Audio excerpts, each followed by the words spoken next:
Now I'm on to making the pie crust for Tom's mom's apple pie. I got some flour here. That's 3 cups of flour and just a little bit of sugar just to add a little bit of sweetness, but it's definitely not a sweet pie crust. And then salt. So I'm just gonna pulse this together real quick and then get to the fridge where I've got my cold butter and the lard.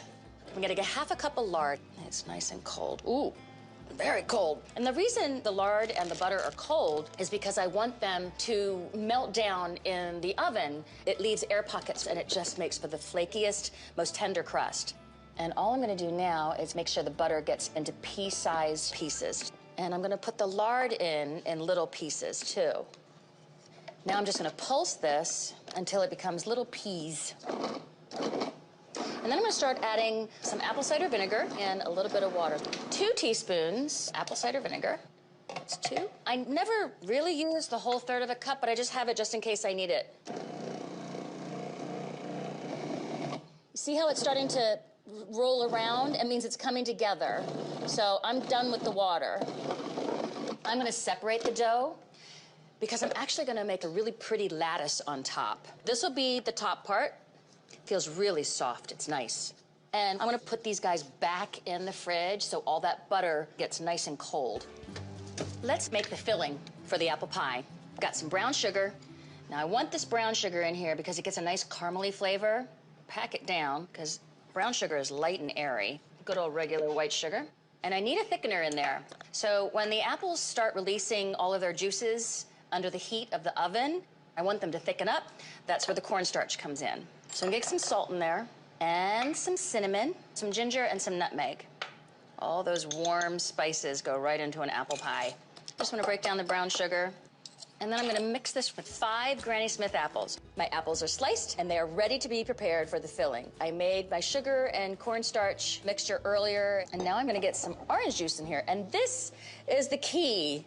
When I asked Tom why he thought his mom's apple pie was so good, and that's gonna make for a yummy filling, and get my pie crust that's been in the fridge getting chilled again. And get a little flour, because I don't want my pie dough to stick to the board. So this is the bigger piece that I separated, and this is gonna be the bottom of my pie crust. So I go from the middle and go out to the edges. Okay, I'm not gonna worry about cutting the edges yet. I wanna be able to fold them up over my lattice.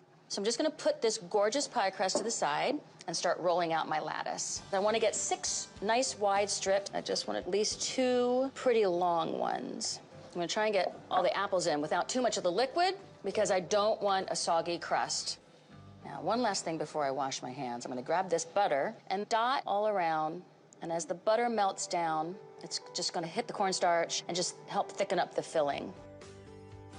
So it's just going opposite.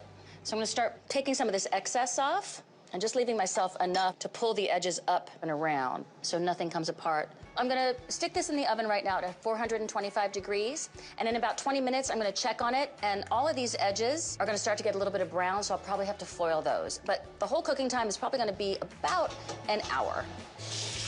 Now, all I'm gonna do is wrap the foil around the edges just so that they stop browning. This goes back into the oven, and it's gonna finish baking. It's gonna take about 40 minutes. Got some cream here. Mm-hmm. Powdered sugar. Yep. Mascarpone. Mascarpone. There you go. See, you're a chef. You start slow because you don't want the powder to go everywhere. Love it. I just dyed my. Now